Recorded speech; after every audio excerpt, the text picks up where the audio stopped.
राजनीति के अतिरिक्त जो मेरे ख्याल से समाज की जटिलताओं की अभिव्यक्ति का माध्यम है, खगोल शास्त्र, कॉस्मोलॉजी में मुझे बड़ी दिलचस्पी है।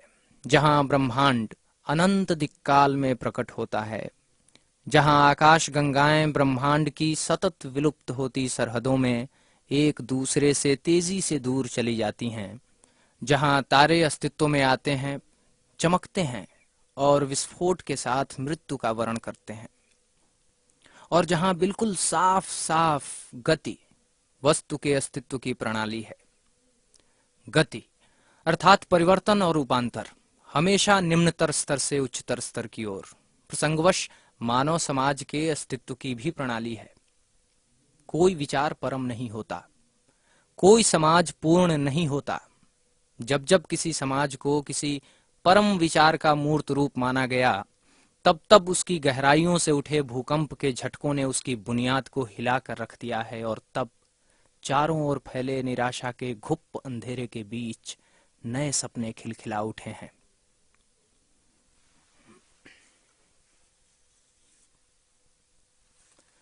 कुछ सपने कभी सच नहीं होते, क्योंकि वे मानव मस्तिष्क अपने में मस्तिष्क की बेलगाम मौज होते हैं। जो थोड़े से सपने साकार होते हैं, वे मानव मस्तिष्क अपने लिए मस्तिष्क की मूलतः निरपेक्ष कृतियां होते हैं। मेरे सपनों का भारत निस्संदेह एक अखंड भारत है, जहां एक पाकिस्तानी मुसलमान को अपने विवर्तन की जड़ें तलाशने के लिए किसी वीजा की आवश्यकता नहीं होगी, जहां इसी तरह किसी भारतीय के लिए महान सिंधु घाटी सभ्यता विदेश में स्थित नहीं होगी, और जहां बंगाली हिंदू शरणार्थी अंततः ढाका की कड़वी स्मृतियों के आंसू पोंछ लेंगे और बांग्लादेशी मुसलमानों को भारत में विदेशी कहकर चूहों की तरह नहीं खदेड़ा जाएगा। क्या मेरी आवाज भाजपा की आवाज से मिलती जुलती लगती है? लेकिन भाजपा तो भारत के मुस्लिम पाकिस्तान और हिंदू भारत, अलबत्ता उतना विशुद्ध नहीं, में महाविभाजन पर फली फूली। चूंकि भाजपा इस विभाजन को तमाम विनाशकारी नतीजों के साथ चरम बिंदु तक पहुंचा रही है, इसलिए इन तीनों देशों में महान विचारक यकीनन पैदा होंगे, और वे इन तीनों के भ्रातृत्वपूर्ण पुनरेकीकरण के लिए जनमत तैयार करेंगे। निश्चिंत रहिए, वो दिन भाजपा जैसी ताकतों के लिए कयामत का दिन होगा। मेरे सपनों के भारत में गंगा और कावेरी तथा सिंधु और ब्रह्मपुत्र एक दूसरे में मुक्त भाव से मिलेंगी, और सुबह की सफेदी महान भारतीय संगीत की धुनों की जुगलबंदी के साथ छाएगी, और तब कोई राजनेता अपने विवरणों को भारत की पुनर्खोज में संकलित करेगा। मेरे सपनों का भारत राष्ट्रों के समुदाय में एक ऐसे देश के रूप में उभरेगा जिससे कमजोर से कमजोर पड़ोसी को भी डर नहीं होगा, और जिसे दुनिया का सबसे ताकतवर देश भी धमका नहीं सकेगा, न ब्लैकमेल कर सकेगा। आर्थिक ताकत का मामला हो या ओलंपिक की पदक तालिका हो, मेरा देश दुनिया के पहले 5 देशों में होगा। मेरे सपनों का भारत एक धर्मनिरपेक्ष राज्य होगा, जिसकी आधारशिला सर्वधर्म समभाव की जगह सर्वधर्म विवर्जिते का उसूल होगी। किसी की व्यक्तिगत धार्मिक आस्थाओं में हस्तक्षेप किए बगैर राज्य वैज्ञानिक व तार्किक विश्व दृष्टिकोण को प्रोत्साहित करेगा। यह कहना बिल्कुल सही है कि धर्म अपने परिवेश के समक्ष मनुष्य की असहायता की अभिव्यक्ति है, लिहाजा इसका उन्मूलन भौतिक व आध्यात्मिक जीवन दशाओं में आमूल परिवर्तन की मांग करता है, जहां मनुष्य अपने परिवेश पर आधिपत्य कायम करने के लिए उठ खड़ा हो सके।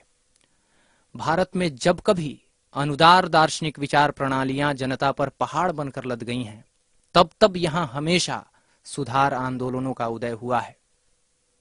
इस प्रकार मैं वैज्ञानिक विचारों के पुनरुत्थान का सपना देखता हूं, जहां भगवान के रूप में पराया बन गया मानव सार मनुष्य फिर वापस पा सकेगा। मानव मस्तिष्क के इस महान रूपांतरण के साथ साथ एक सामाजिक क्रांति होगी, जहां उत्पादन करने वाले अपने उत्पादों के मालिक भी होंगे। मेरे सपनों के भारत में अछूतों को हरिजन कहकर गौरवान्वित करने का अंत हो जाएगा। और दलित नाम की कोई श्रेणी न रहेगी।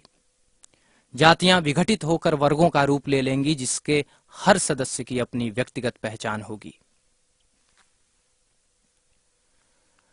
मेरे सपनों के भारत के हर शहर में एक कहवा घर होगा, जहां ठंडी कॉफी की घूंटें भरते भरते बुद्धिजीवी गर्मा गर्म बहसें करेंगे।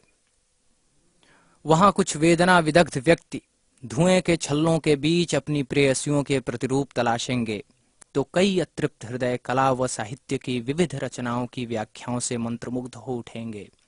जबकि कला व साहित्य की किसी भी रचना पर राज्य की ओर से कोई सेंसर नहीं लगेगा।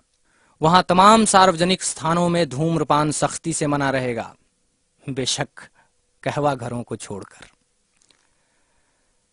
मेरे प्रारंभिक विषय पर लौटते हुए, मेरा सपना है कि भारतीय अंतरिक्ष यान गहरे आकाश को भेदता हुआ उड़ता चलेगा तथा भारतीय वैज्ञानिक व गणितज्ञ प्रकृति की समस्त मौलिक शक्तियों को एक अखंड समग्र में समेटने के समीकरण हल करेंगे।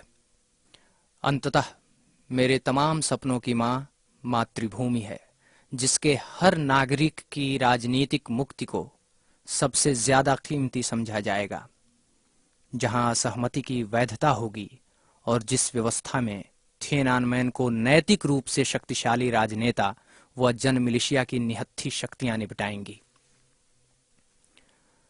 मेरे सपनों का भारत भारतीय समाज में कार्यरत बुनियादी प्रक्रियाओं पर आधारित है, जिसे साकार करने के लिए मेरे जैसे बहुतेरे लोगों ने अपना अंतिम बूंद खून तक बहाने की शपथ ले रखी है।